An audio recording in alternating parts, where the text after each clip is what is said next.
അസ്സലാമു അലൈക്കും വറഹ്മത്തുള്ളാഹി വബറകാതുഹു. അള്ളാഹു സുബ്ഹാനഹു വതആല നമുക്ക് എല്ലാവർക്കും 24 മണിക്കൂർ ഒരു ദിവസം ആണ് തന്നിട്ടുള്ളത്. ആ ദിവസത്തിൽ നമുക്ക് എങ്ങനെ ഒരു മെച്ചപ്പെട്ട ജീവിതം ഉണ്ടാക്കിയെടുക്കാം എന്നുള്ള കാര്യത്തെക്കുറിച്ചിട്ടാണ് ഇന്ന് ഞാൻ നിങ്ങൾക്ക് പറഞ്ഞു തരുന്നത്. ഒരുപാട് പേര് പറഞ്ഞാൽ ഞാനടക്കം ഒരുപാട് പേര് അള്ളാഹു സുബ്ഹാനഹു വതആല നമുക്ക് തന്ന സമയവും നമുക്ക് തന്ന ഓരോ കാര്യങ്ങളും അതിപ്പോൾ എങ്ങനെ നിങ്ങൾക്ക് പറഞ്ഞു തരാമെന്ന് കറക്റ്റ് എനിക്കറിയണ പോലെ ഞങ്ങൾക്ക് പറഞ്ഞു തരാം കേട്ടോ. ഓരോ കാര്യങ്ങൾ തന്നിട്ട് പോലും നമ്മൾ അതിലേക്കൊന്നും അള്ളാഹുവിനൊന്നും സ്തുതിക്കാതെ നമ്മൾ ഒരു ശൂന്യതയാണ്, നമുക്കൊന്നുമില്ല പറഞ്ഞിക്കാണ്ട് നമ്മൾ നടക്കുന്നവരാണ്. അപ്പോൾ അതിൽ നിന്നൊക്കെ നമുക്ക് മുക്തി നേടാൻ ഒരു മെച്ചപ്പെട്ട ജീവിതം, ഒരു ഹയറായ ജീവിതം, നമ്മൾ വിചാരിക്കുന്ന രീതിയിൽ നമ്മൾ ജീവിതം കൊണ്ടുപോകാനുള്ള 11 കാര്യങ്ങളാണ് ഇന്ന് ഞാൻ നിങ്ങൾക്ക് പറഞ്ഞു തരുന്നത്. അതുപോലെ തന്നെ കുറച്ച് അറിവുകളും ഞാൻ നിങ്ങൾക്ക് പറഞ്ഞു തരാം. അപ്പോൾ എല്ലാവരും ഇത് നമ്മളെ ജീവിതത്തിൽ തീർച്ചയായിട്ടും ഫോളോ ചെയ്യേണ്ട കാര്യങ്ങളാണ്. ഇത് ഫോളോ ചെയ്താൽ തീർച്ചയായിട്ടും വിജയം ലഭിക്കും, ഉറപ്പാണ്, ഷുവറാണ് കേട്ടോ. അപ്പോൾ നമ്മൾ ഇതുവരെയും ആഗ്രഹങ്ങൾ നിറവേറാൻ, പ്രയാസങ്ങൾ നീങ്ങാൻ, ബുദ്ധിമുട്ടുകൾ നീങ്ങാൻ, അങ്ങനെ ഒരുപാട് കാര്യങ്ങൾ ഞാൻ നിങ്ങൾക്ക് പറഞ്ഞു തന്നു. അപ്പോൾ നമുക്ക് ഈ സംഭവവും ഈ ഒരു മെച്ചപ്പെട്ട ജീവിതം നമുക്ക് എങ്ങനെ ഉണ്ടാക്കിയെടുക്കാം എന്നുള്ള 11 കാര്യങ്ങൾ അതിലേക്ക് കടക്കാം കേട്ടോ. 1. അള്ളാഹുവിലുള്ള വിശ്വാസം ശക്തമാക്കുക. 5 നേരം നമസ്കരിക്കുക, ദുആ ചെയ്യുക, ഖുർആൻ പാരായണം ചെയ്യുക, ദിക്ർ, സ്വലാത്ത്, അങ്ങനെ നല്ല കാര്യങ്ങൾ മാത്രം ചെയ്യുക. വെറുതെ എന്തിനാ റീൽസും മറ്റതൊക്കെ കണ്ടുകൊണ്ട് നമ്മൾ സമയം വെറുതെ നമ്മൾ വേസ്റ്റ് ആക്കണത്. അത് നമ്മൾ ദൃഢതയോട് കൂടി നമ്മൾ നിശ്ചയിക്കുക. എന്തിലും ഏതിലും അള്ളാഹുവിൽ വിശ്വാസം ഉറപ്പിക്കുക. എന്ത് കാര്യമാണെങ്കിലും അത് അള്ളാഹുവിലേക്ക് വിട്ടുകൊടുക്കുക, അള്ളാഹുവിനെ ഭരമേൽപ്പിക്കുക. ബിസ്മില്ലാഹി തവക്കൽതു അലല്ലാ എന്ന് പറയുക. 2. സമയം വിലമതിക്കുക. ഓരോ ദിവസവും ഒരു പ്ലാൻ തയ്യാറാക്കി അതനുസരിച്ച് പ്രവർത്തിക്കുക. ഒരു പ്ലാൻ എന്തായാലും വേണം. ചിലർ പറയും പ്ലാനൊക്കെ വെറുതെ ആണെന്ന്. പക്ഷെ ഇപ്പോൾ നമ്മൾ ഇന്ന് വിചാരിച്ചിടുന്ന് രാവിലെ എണീക്കുമ്പോൾ പറയണേ ഞാൻ ഇന്നൊരു 1000 സ്വലാത്ത് ചൊല്ലും, അതുപോലെ തന്നെ ഞാൻ ഇന്ന് ഒരു ജുസ് ഖുർആൻ ഓതും. അങ്ങനെ ഓരോ പ്ലാനും നമ്മൾ രാവിലത്തെ തന്നെ, അല്ലാതെ നമ്മൾ തിന്നണേൻ്റെയും കുടിച്ചണേൻ്റെയും അങ്ങനത്തെ പ്ലാനല്ല കേട്ടോ. നമ്മൾ നല്ല കാര്യങ്ങൾ ചെയ്യാനും തുടങ്ങാനുള്ളൊരു പ്ലാന് നമ്മൾ രാവിലെ തന്നെ അല്ലെങ്കിൽ കിടക്കുന്നതിന് മുമ്പായിട്ട് നല്ല നിയ്യത്തോടു കൂടി ചെയ്യാം. അല്ലാതെ നമ്മൾ ഷോർട്സൊക്കെ കണ്ട് വെറുതെ സമയം കളയാതിരിക്കുക. അപ്പോൾ നമ്മളെന്താണോ ചെയ്യണത്, ഇപ്പോൾ നമ്മൾ ചിലപ്പോൾ പണികളൊന്നും എടുക്കാതെ നമ്മളിങ്ങനെ വെറുതെ അവിടെ ഒരു സമയം വേസ്റ്റാക്കി നമ്മൾ കളയുമല്ലോ. ആ കളയുന്നതിന് പകരം നമുക്കൊരു പ്ലാൻ ഉണ്ടെന്നുണ്ടെങ്കിൽ ഇന്നത്തെ ദിവസം ഞാൻ ഈ കാര്യങ്ങൾ ചെയ്ത് തീർക്കും, എന്നിട്ട് ഞാൻ അതിലേക്ക് കടക്കുള്ളൂ. ഇപ്പോൾ ഇനി പഠിക്കണ കുട്ടികളോടൊക്കെ പറയുകയാണെന്നുണ്ടെങ്കിൽ, കാരണം ഇന്ന് എന്തെങ്കിലുമൊക്കെ ഇപ്പോൾ സ്കൂളിലേക്കോ മദ്രസയിലേക്കൊക്കെ പോകുമ്പോൾ അന്ന് ഉസ്താദും അവിടുത്തെ ടീച്ചർമാരൊക്കെ പറഞ്ഞു തരുന്ന കാര്യങ്ങൾ നമുക്ക് ചെയ്യാനുണ്ടാവും, പഠിക്കാനുണ്ടാവും. പക്ഷെ അധികം മക്കളും സ്കൂൾ വിട്ട് വന്നാൽ അധികം ഫോണിലേക്കാണ് പോവുക. അപ്പോൾ ഫോൺ എടുത്ത് കാണും. അപ്പോൾ ഓരോട് പറയണം, ഓൾക്ക് അന്ന് എഴുതി തീർക്കാനുള്ളതൊക്കെ കഴിഞ്ഞിട്ട് കുറച്ച് നേരം ഒരു 5 മിനിറ്റ് 10 മിനിറ്റ് എടുത്തോട്ടെ. കാരണം നമ്മളെ തലമുറ, നമ്മളെ ഇപ്പോഴത്തെ ഈ സാഹചര്യം, ഇപ്പോഴത്തെ സമൂഹം അങ്ങനെയാണല്ലോ. ഇൻ്റർനെറ്റും ഒക്കെ അതിൻ്റെ ഒക്കെ ഒരു വർധനവൊക്കെ കൂടിയല്ലോ. അപ്പോൾ അതിനനുസരിച്ചിട്ട് ഓരോ കാര്യങ്ങളൊക്കെ കഴിഞ്ഞതിന് ശേഷം കുറച്ച് നേരം കൊടുക്കുക. അല്ലാതെ അത് കണ്ടതിന് ശേഷം പിന്നെ പഠിച്ചാൽ നിന്നാൽ ചിലപ്പോൾ ഒന്നും നടക്കൂല അറിഞ്ഞില്ലേ. ചിലപ്പോൾ അങ്ങനെ ഉറങ്ങാനും ഇതിനൊക്കെ ചാൻസ് ഉണ്ട്, മടി വരാൻ ചാൻസ് ഉണ്ട്. അപ്പോൾ അതൊക്കെ ശ്രദ്ധിക്കുക. അപ്പോൾ നമ്മൾ രാവിലെ എണീറ്റു 1000 സ്വലാത്ത് ഒരു ജുസു ഒക്കെ ഓതിയതിന് ശേഷം നമ്മൾ മറ്റുള്ള ഒരു എൻ്റർടൈൻമെൻറ്റിന് വേണ്ടിയിട്ട് നമ്മൾ സമയം കണ്ടെത്തുക, അങ്ങനെ കേട്ടോ. പിന്നെ മൂന്നാമതായിട്ട് പറയുന്നത് പഠനം നമ്മൾ ഒരിക്കലും നിർത്തരുത്. ദിവസവും പുതിയൊരു കാര്യം പഠിക്കാൻ ശ്രമിക്കുക. എന്തെങ്കിലും ഇപ്പോൾ നമ്മളിൽ തന്നെ ഇസ്ലാമിക് ഗ്രൂപ്പ്, മസല ഗ്രൂപ്പ്, അങ്ങനെ ഒരുപാട് കാര്യങ്ങളുണ്ട്. അപ്പോൾ ഞാൻ എൻ്റെ ടൈമിൻ്റെ സമയത്ത് ഞാൻ എനിക്ക് കിട്ടിയ അറിവുകൾ ഞാൻ നിങ്ങൾക്ക് പകർന്നു തരാമെന്ന് കരുതിയിട്ടാണ്. അതുകൊണ്ട് പല ഉദ്ദേശങ്ങളും ഉണ്ട് കേട്ടോ. അപ്പോൾ അൽഹംദുലില്ലാഹ് അല്ലാഹു സുബ്ഹാനഹു വ തആല വിജയിപ്പിച്ച് തരട്ടെ.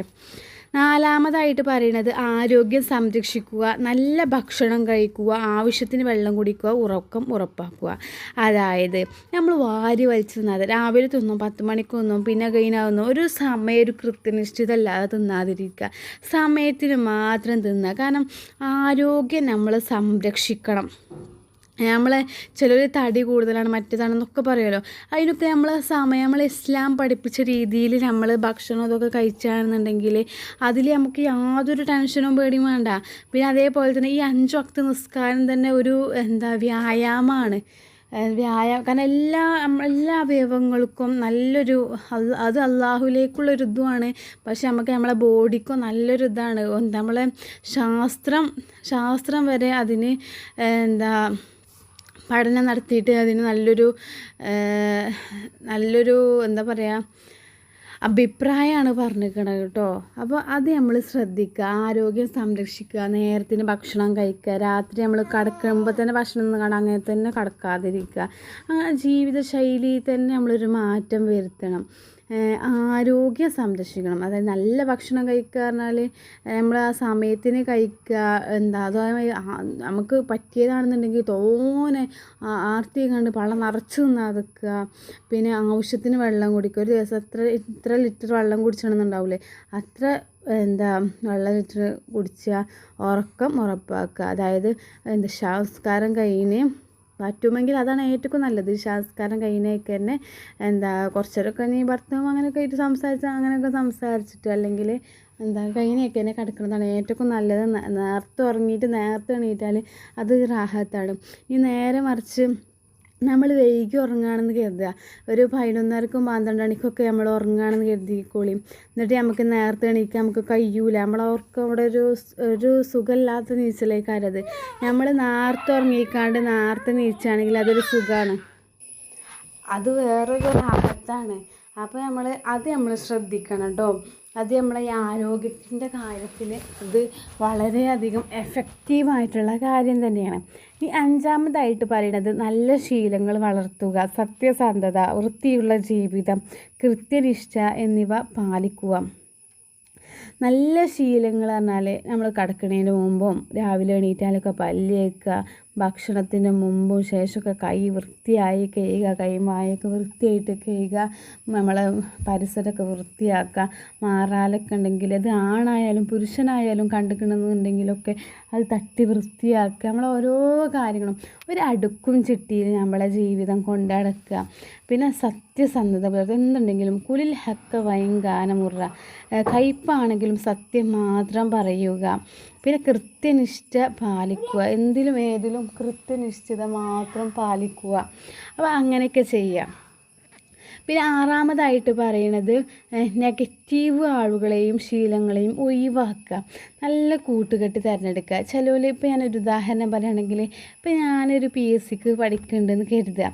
അപ്പോൾ എല്ലാവരും പറയാം, ഇതൊക്കെ പഠിച്ചിട്ട് ഇപ്പോൾ കിട്ടുമോ, അങ്ങനെ പറയണമല്ലോ. നമുക്കൊരു കൂട്ട് വേണ്ട. നമ്മളെ കാര്യത്തിൽ കിട്ടും, ഇജ്ജ് പഠിച്ചോ, ഇതാക്കിക്കോ, നല്ല രീതിയിൽ പറയണത്. എന്നാൽ അതേ കണ്ട് മറുവശം പറയുന്ന ആൾക്കാർ നമുക്ക് പറ്റൂല. അസൂയയും കുയിന്നും വെക്കുന്ന ആൾക്കാർ ചിലപ്പോൾ ഓല് എങ്ങനെയൊക്കെ അറിയോ, നല്ലേൽക്ക് നമ്മളോട് പറയും. പക്ഷേ ഓലെ മനസ്സിൽ നമ്മൾ പോയി കഴിഞ്ഞാൽ നമ്മൾ കുറ്റം പറയും. അങ്ങനത്തെ ആൾക്കാരും ഉണ്ട് കേട്ടോ. ഒക്കെ ഞാൻ കണ്ട ആൾക്കാരാണ്, ഇപ്പോൾ നിങ്ങളും കണ്ടിട്ടുണ്ടാവും. പിന്നെ 7ാമതായിട്ട് പറയുന്നത് സാമ്പത്തിക അച്ചടക്കം പാലിക്കുക. വരുമാനത്തിൽ നിന്ന് കുറച്ചെങ്കിലും സേവ് ചെയ്യുക. അനാവശ്യ ചിലവുകൾ കുറക്കുക. 1 ഉറുപ്പ്യാണ് നമുക്ക് ഈ ഒരു മാസം സേവിങ്സ് ഉണ്ടെന്നുണ്ടെങ്കിൽ 1 ഉറുപ്പ്യ നമ്മൾ അവിടെ സേവിങ്സിൽ വെക്കണം. കാരണം അത് നമുക്ക് ഒരു തുള്ളി പെരുവെള്ളം പറയണ പോലെ അതൊരു വലിയൊരു മുതൽക്കൂട്ടാവും. അങ്ങനെ ചെയ്യുക. പിന്നെ നമുക്ക് എന്താ അനാവശ്യ ചിലവാണ് അതും ഇതൊന്നും വെറുതെ വാങ്ങാതിരിക്കുക. ഞാനിതാക്കണേ, എനിക്ക് മക്കളുണ്ട്, ഞാൻ എൻ്റെ മക്കൾക്ക് അങ്ങനെ വെറുതെ ഈ ടോയ്സൊന്നും ഈ ചെറുപ്രായത്തിൽ വാങ്ങി കൊടുക്കലില്ല. കാരണം അതൊക്കെ നശിപ്പിക്കാനാണ്. അപ്പോൾ എന്തിനാണ് വെറുതെ വാങ്ങിക്കൊടുക്കണത്? അപ്പോൾ ഓലതൊക്കെ വെറുതെ അത് കളയാനും എന്താ കേടെടുത്താനും വേണ്ടിയിട്ടൊക്കെ ഇരുന്നു. എനിക്കുണ്ടായൊരു അനുഭവമായിട്ട് പറയുന്നത്, ഒരു ഫോണിൻ്റെ എന്താ ചീവിടാൾ നല്ല ശബ്ദമുണ്ടല്ലേ, എന്താ ഒരു ഫോൺ 50 രൂപയ്ക്ക് ഒരു ഫോണ് കുട്ടികൾക്ക് അങ്ങനെ പാട്ടൊക്കെ പറഞ്ഞൊരു ഫോണായിരുന്നു കേട്ടോ. അതിങ്ങനെ കളിച്ചാൻ വേണ്ടിയിട്ട് വാങ്ങിക്കൊടുത്തതായിരുന്നു. അത് അപ്പം തന്നെ കൊടുന്ന് ഒരു 5-10 മിനിറ്റ് ആയിട്ടുണ്ടാവില്ല, അപ്പം തന്നെ അത് കിടന്നു. 50 ഉറുപ്പ്യ വെറുതെ വെള്ളത്തിലായി. അപ്പോൾ അങ്ങനത്തെ സാധനങ്ങളൊന്നും വാങ്ങിക്കൊടുക്കണോല് കൊടുത്തോളൂ കേട്ടോ. ഇനി ഞാൻ പറഞ്ഞിട്ട് വാങ്ങിക്കൊടുത്തില്ല അങ്ങനെ അതൊന്നും പറയാൻ നിൽക്കണ്ട. ഞാൻ ഇപ്പോൾ അങ്ങനെ വാങ്ങിക്കൊടുക്കലില്ല, കാരണം അത് വെറുതെ കേടെടുത്താനാണ് അത് വിചാരിച്ചിട്ട്. എന്താ പിന്നെ എന്തെങ്കിലുമൊക്കെ ചെറിയ നമ്മളെ വീട്ടിൽ ചിരട്ട അങ്ങനത്തെ ഒക്കെ കൊടുക്കുക, കുട്ടികൾക്ക് കഴിച്ചാൽ അങ്ങനത്തെ ഒക്കെ ഓരോ സാധനങ്ങൾ ഉണ്ടാക്കിയിട്ട് നമ്മളായിട്ട് ക്രിയേറ്റ് ചെയ്തിക്കാണ്ട് വലിയ പൈസ മുടക്കില്ലാതെ ചെയ്യുക. ഞാൻ അങ്ങനെയൊക്കെ ആയിട്ട് ഇപ്പോൾ ചെയ്യൽ. അപ്പോൾ അല്ലെങ്കിൽ നമ്മൾ ഈ 80, 100, 120 ഉറുപ്പ്യ കൊടുത്തിട്ട് ഓരോ സാധനങ്ങൾ വാങ്ങി കൊടുത്തിട്ട് അത് കടത്തി കളയുമ്പോൾ വളരെയധികം സങ്കടമാണ്. അതേപോലെ തന്നെ ഒരു കാറ് ടോയ്സിൻ്റെ മരക്കത്തെ അത് വാങ്ങിക്കൊടുക്കലുണ്ടോ. ഈ മുട്ടായിൻ്റെ ഇപ്പോൾ കിട്ടുമല്ലോ, മുട്ടായി ഉണ്ടാകും 10 രൂപ. അപ്പോൾ പിന്നെ വലിയ ചിലവൊന്നുമില്ലല്ലോ, മുട്ടായിയും കിട്ടും ടോയും കിട്ടും. അപ്പോൾ അങ്ങനെ വാങ്ങിക്കൊടുക്കും. അങ്ങനെ അങ്ങനെയൊക്കെ ഉള്ളൂ വാങ്ങിക്കൊടുക്കല്. അല്ലാതെ അതിനായിട്ട് വലിയ കാർക്ക് ഇപ്പോൾ ബർത്ത്ഡേക്ക് വലിയ 2-3,000 ഉറുപ്പ്യേൻ്റെ 4,000 ഉറുപ്പ്യേൻ്റെ ഒക്കെ വലിയ സൈക്കിളും ഇതൊന്നും ഞാൻ കൊടുത്തിട്ടില്ല. നിങ്ങൾക്ക് ഇഷ്ടമുണ്ടെങ്കിൽ വാങ്ങിക്കൊടുത്തോളൂ, കുറച്ചും കൂടി കഴിഞ്ഞിട്ട്. കാരണം എന്നെ കൊണ്ട് വാങ്ങിക്കൊടുക്കാനുള്ള കപ്പാസിറ്റി ഇല്ല. പൈസ ഉണ്ടെങ്കിൽ നമ്മൾ അതിനനുസരിച്ചിട്ട് നമ്മൾ നീങ്ങുമല്ലോ. അപ്പോൾ ഞാൻ അങ്ങനെ കേട്ടോ കാട്ടിൽ. ഇപ്പോൾ ബർത്ത്ഡേ കഴിഞ്ഞു, ബർത്ത്ഡേക്ക് ഞാനെല്ലാവരും ഓല വീട്ടിൽ നിന്നും ഇതൊക്കെ വലിയ കാറും ഇതൊക്കെ കൊടുന്നോട്ടെ. പക്ഷെ അമ്മകളെ കൊണ്ട് ഇടാൻ വയ്ക്കണതുള്ളല്ലോ, ഇടാൻ വയ്ക്കുന്ന ടോയ്സറുള്ള നമുക്ക് പറ്റുക. അല്ലാതെ നമ്മൾ വേണമെന്നൊക്കെ എഴുതിയിട്ട് നമുക്ക് കിട്ടൂല, നമുക്ക് വേണ്ട. അപ്പോൾ പിന്നെ ഇനി ഇൻഷാ അല്ലാഹ് കുറച്ചും കൂടി വലിയതായിട്ട് നല്ല സൈക്കിൾ വാങ്ങിക്കൊടുക്കണം. ഇപ്പോൾ ഈ കേടെടുക്കുന്ന സമയത്ത് നമ്മൾ വാങ്ങിക്കൊടുക്കാതിരിക്കുക. കാരണം എല്ലാ മക്കൾക്കും ഉണ്ട് എഴുതിക്കാണ്ട് നമ്മൾ അതിൽ വാങ്ങിക്കൊടുക്കാതിരിക്കുക കേട്ടോ. അപ്പോൾ അത് എൻ്റെ ഒരു പോളിസിയാണ്. നിങ്ങൾക്കത് എങ്ങനെ നിങ്ങളെ അക്സെപ്റ്റ് ചെയ്യണമെന്ന് വെച്ചാൽ അതേപോലെ എടുക്കാം. അപ്പോൾ നമ്മൾ സാമ്പത്തികമായിട്ട് വളരെയധികം പിന്നോക്കം നിൽക്കുന്നവരാണ്. നമ്മളെ കയ്യിലൊന്നുമില്ല. നമുക്ക് അന്നാന്ന് കിട്ടിയ ചിലവ് മാത്രം അന്നാന്ന് ഗുളികയും മരുന്നും അങ്ങനെയൊക്കെ ഇതാക്കും. അപ്പോൾ അതിനനുസരിച്ചിട്ട് നമ്മളെ ലൈഫ് മുന്നോട്ട് കൊണ്ടുപോവുക. അങ്ങനെയൊക്കെ സേവ് ചെയ്യാൻ നോക്കുക. ഒരു 10 ഉറുപ്പ്യ ആണെങ്കിൽ 10 ഉറുപ്പ്യ അപ്പോൾ 10 ഉറുപ്പ്യ സേവ് ചെയ്തിട്ട് എന്തിട്ടാനാണെന്ന് പറയാതിരിക്കുക, സേവ് ചെയ്യാം. പിന്നെ അടുത്തതായിട്ട് പറയുന്നത് കുടുംബ ബന്ധങ്ങൾ ശക്തമാക്കുക, മാതാപിതാക്കളെയും ബന്ധുക്കളെയും ആദരിക്കുക, സമയം ചെലവഴിക്കുക. മാതാപിതാക്കൾക്ക് വേണ്ടിയിട്ട് അവരോട് വർത്തമാനം പറയാൻ, അവരോട് കുറച്ച് സംസാരിക്കാൻ ഒക്കെ സമയം കണ്ടെത്തുക. അതൊക്കെ നമ്മളെ ലൈഫിൽ എന്തൊരു സന്തോഷമാണ് ചേട്ടാ. മാതാപിതാക്കളുടെ മുഖത്ത് നോക്കണത് തന്നെ കൂലിയുള്ള കാര്യമാണല്ലേ. മാതാവിൻ്റെ മുഖത്ത് നോക്കുന്നത് കൂലിയുള്ള കാര്യമല്ലേ. അപ്പോൾ അത് നീയത്ത് വെച്ചിട്ട് നമ്മൾ അവരോട് കുറച്ച് കാലം നമ്മളെ കാര്യങ്ങളൊക്കെ അവരോട് പറയാം. എന്തായാലും അവർ തിന്മ വേണം കരുതിയിട്ട് ഒരിക്കലും നമുക്ക് വേണ്ടിയിട്ട് പ്രാർത്ഥിക്കില്ല, നന്മക്ക് വേണ്ടി മാത്രമേ അവർ പ്രാർത്ഥിക്കുള്ളൂ. അപ്പോൾ നമ്മൾ അങ്ങനെയൊക്കെ ചെയ്യും കേട്ടോ. പിന്നെ അടുത്തതായിട്ട് പറയുന്നത് 9ാമതായിട്ട് പറയുന്നത് ക്ഷമയും നന്ദിയും വളർത്തുക. പ്രയാസങ്ങളിൽ ക്ഷമിക്കുകയും അള്ളാഹു നൽകിയ അനുഗ്രഹങ്ങൾക്ക് നന്ദി പറയുകയും ചെയ്യുക. അൽഹംദുലില്ലാ നമ്മൾക്ക് ഇങ്ങനെയെങ്കിലും തന്നല്ലോ. ഒത്തിരി ഇല്ലാത്ത എത്ര ആൾക്കാരുണ്ട്. അങ്ങനെ അള്ളാഹു തന്ന എല്ലാ അനുഗ്രഹങ്ങൾക്കും നന്ദി പറയുക. നമ്മൾ ഓരോ ഹോസ്പിറ്റലിലേക്ക് പോയിട്ട് ഓരോ വാർഡിലും ഇതിലൊക്കെ കിടക്കുന്ന ആൾക്കാരെ കാണണം. അതുപോലെ തന്നെ ക്യാൻസർ രോഗികളൊക്കെ നമ്മൾ അവിടേക്ക് ആ ഒരു ഹോസ്പിറ്റലിലേക്ക് പോകുമ്പോഴുള്ള അവിടുത്തെ ആൾക്കാരെ കാണുള്ളൂ. അപ്പോൾ അങ്ങനെ നമുക്ക് വരുമ്പോഴേ അതിൻ്റെ ഇത് അറിയുള്ളൂ പറഞ്ഞ പോലെയാണ്. പക്ഷെ അത്ര ഇല്ലാത്ത എത്ര ആൾക്കാരുണ്ട്. നമ്മളതിൽ നിന്നൊക്കെ എത്രയോ ഹാപ്പിനെസ്സാണ്, എത്രയോ നല്ല അള്ളാഹുവിൻ്റെ അനുഗ്രഹം നമുക്ക് ലഭിച്ചിരിക്കണം. അപ്പോൾ അതിനൊക്കെ നമ്മൾ അള്ളാഹുവിനോട് ആത്മാർത്ഥമായിട്ടും നന്ദി പറയുക. അൽഹംദുലില്ലാ എന്നുള്ള അള്ളാഹുവിനെ സ്തുതിക്കുക. അതിലേറ്റവും കൂടുതൽ നമ്മൾ 5 വക്ത് നിസ്കാര ശേഷം നമ്മൾ മണ്ടി നീച്ചാതെ 33 പ്രാവശ്യമെങ്കിലും അൽഹംദുലില്ലാ എന്നുള്ള മഹത്തായ വചനം പറയുക. പത്താമതായിട്ട് പറയുന്നത് നമുക്കൊരു ലക്ഷ്യം നിശ്ചയിക്കുക, ജീവിതത്തിൽ എന്താകണമെന്ന് തീരുമാനിച്ച് അതിനായി ദിവസവും ചെറിയ ചുവടുകൾ വെക്കുക. നമുക്കൊരു ലക്ഷ്യം ഉണ്ടാവണം, നമ്മളെ ജീവിതത്തിന് നമുക്കൊരു ലക്ഷ്യം ഉണ്ടാവണം. അത് ഇഹത്തിലും പരത്തിലും പറഞ്ഞ ദുനിയാവിലും ആഖിറത്തിലും നമുക്ക് ഒരു ലക്ഷ്യം വേണം.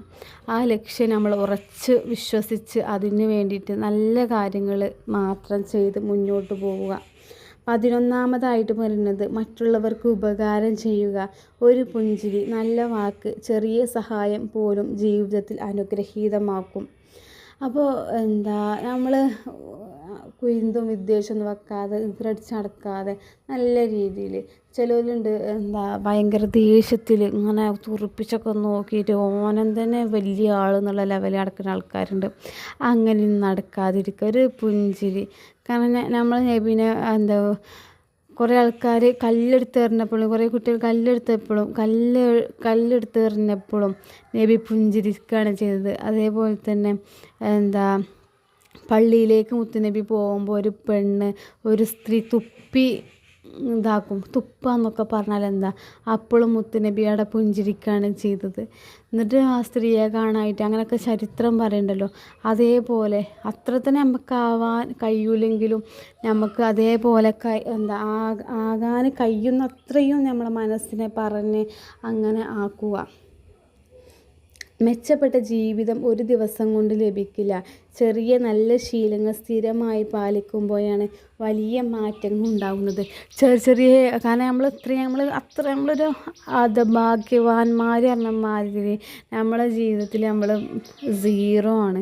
അപ്പോൾ നമ്മൾ ഒരുപാട് നല്ല കാര്യങ്ങൾ ചെറിയ കാര്യത്തിൽ നിന്ന് തന്നെ തുടങ്ങി പോരുക. അല്ലാതെ ഒറ്റയടിക്ക് നമുക്കൊക്കെ പാടെ കൊണ്ടുവരാൻ കഴിയുമെന്ന് എനിക്ക് തോന്നുന്നില്ല. കാരണം നമ്മളെ ജീവിതം നമ്മൾ തന്നെ പറഞ്ഞ് പഠിപ്പിച്ച്, കാരണം ചെറുപ്പശീലം മറക്കുമോ മനുഷ്യനുള്ള കാലം, അങ്ങനെ ഉണ്ടല്ലോ, അങ്ങനെ ഒരു നല്ലൊരു മഹത്തായൊരു കവിത ഉണ്ടല്ലോ. അപ്പോൾ അതുപോലെ തന്നെയാണ്. അപ്പോൾ നമ്മളെ ജീവിതത്തെ കുറച്ച് പറഞ്ഞ് അങ്ങനെ നമ്മളെ ജീവിതത്തെ അങ്ങനെ മാറ്റി കൊണ്ടുവരണം. അപ്പോൾ അങ്ങനത്തെ ഒരുപാട് കാര്യങ്ങൾ. അപ്പോൾ നമ്മൾ 11 കാര്യങ്ങൾ പറഞ്ഞു. അപ്പോൾ ഈ 11 കാര്യങ്ങളും നമ്മൾ പ്രത്യേകം ശ്രദ്ധിക്കേണ്ടതാണ്. ഇനി മെച്ചപ്പെട്ട ജീവിതം നമുക്ക് പിടിച്ചെടുക്കാൻ കഴിയും ഇതൊക്കെ ശ്രദ്ധിച്ചാൽ. എനിക്ക് കഴിയില്ല എന്ന ചിന്തയാണ് പലപ്പോഴും നമ്മുടെ ഏറ്റവും വലിയ പരാജയം. പരാജയപ്പെടുമോ എന്ന ഭയം കൊണ്ട് അവസരങ്ങളിൽ നിന്ന് പിന്മാറുന്നത് വിജയത്തിൻ്റെ വാതിലുകൾ നാം തന്നെ അടയ്ക്കുന്നതിന് തുല്യമാണ്. അല്ലാഹു സുബ്ഹാനഹു വ തആല നമുക്ക് നൽകിയ കഴിവുകളും സമയവും സാഹചര്യങ്ങളും പരമാവധി പ്രയോജനപ്പെടുത്തി മുന്നോട്ട് പോകാൻ നാം പരിശ്രമിക്കണം. ജീവിതത്തിലെ ഓരോ പ്രയാസവും നമ്മെ തളർത്താനല്ല, മറിച്ച് കൂടുതൽ ഉയരങ്ങളിലേക്ക് കൈപിടിച്ചുയർത്താനാണ്. അല്ലാഹു സുബ്ഹാനഹു വ തആല പറയുന്നു, ബിസ്മില്ലാഹിർ റഹ്മാനിർ റഹീം, ഫഇന്ന മഅൽ ഉസ്രി യുസ്റാ, ഇന്ന മഅൽ ഉസ്രി യുസ്റാ. തീർച്ചയായും പ്രയാസത്തോടൊപ്പം എളുപ്പമുണ്ട്. സൂറത്ത് ഷർഹിലെ വളരെയധികം പ്രസിദ്ധമായ ഒരു ആയത്തുകളാണ് ഇത് രണ്ടും. ഇന്നത്തെ പ്രയാസങ്ങൾ നാളത്തെ വിജയങ്ങളുടെ അടിത്തറയായേക്കാം. അതിനാൽ സാഹചര്യങ്ങളെ പഴിച്ചാരാതെ അല്ലാഹുവിൽ ഭരമേൽപ്പിച്ച് മെച്ചപ്പെട്ട ജീവിതത്തെ എത്തിപ്പിടിക്കാൻ നമുക്കെല്ലാവർക്കും ഒരുമിച്ച് പരിശ്രമിക്കാം. അല്ലാഹു സുബ്ഹാനഹു വ തആല നമ്മുടെ പരിശ്രമങ്ങൾക്ക് ബർക്കത്ത് നൽകുകയും ലോകത്തും പരലോകത്തും വിജയികളിൽ ഉൾപ്പെടുത്തുകയും ചെയ്യട്ടെ. ആമീൻ യാ റബ്ബൽ ആലമീൻ. പിന്നെ എല്ലാ കാര്യത്തിലും വിജയം ഉണ്ടാവാൻ നമ്മൾ അടഞ്ഞ വഴികളൊക്കെ തുറന്ന് കിട്ടാനൊക്കെ ഉള്ള ഒരു അസ്മാഉൽ ഹുസ്നയിൽപ്പെട്ട ഒരു പ്രധാനപ്പെട്ട ഇസ്മാണ് യാ ഫത്താഹു യാ അല്ലാഹ് എന്നുള്ളത്. വിജയം നൽകുന്നവനെ എന്നാണ് ഇതിൻ്റെ അർത്ഥം. അപ്പോൾ എത്രത്തോളം നമുക്ക് എന്താ ഇത് ചൊല്ലാൻ കഴിയും അത്രത്തോളം നമ്മൾ ചെല്ലുക. ഒരു നിശ്ചിത എണ്ണം കണക്കാക്കിയിട്ട് ചെല്ലുക. നല്ല നീയത്തോടു കൂടി ചെയ്യുക. ഇൻഷാ അല്ലാഹ് നമ്മുടെ എല്ലാവരുടെയും എല്ലാ മുറാദുകളും അല്ലാഹു സുബ്ഹാനഹു വ തആല നിറവേറ്റി തരും, ഉറപ്പാണ്. നല്ല വിശ്വാസത്തോടു കൂടി ചെയ്യുക, നല്ല കാര്യങ്ങൾ മാത്രം ചെയ്യുക. ഇൻഷാ അല്ലാഹ്. നിങ്ങൾക്ക് എൻ്റെ വീഡിയോ ഇഷ്ടപ്പെട്ടാൽ ലൈക്ക് ചെയ്യുക, ഷെയർ ചെയ്യുക, കമൻറ്റ് ചെയ്യുക, സബ്സ്ക്രൈബ് ചെയ്യുക. പുതിയൊരു വീഡിയോ ആയിട്ട് ഇനിയും കാണാം. അസ്സലാമു അലൈക്കും വറഹ്മത്തുള്ളാഹി വബറകാതുഹു.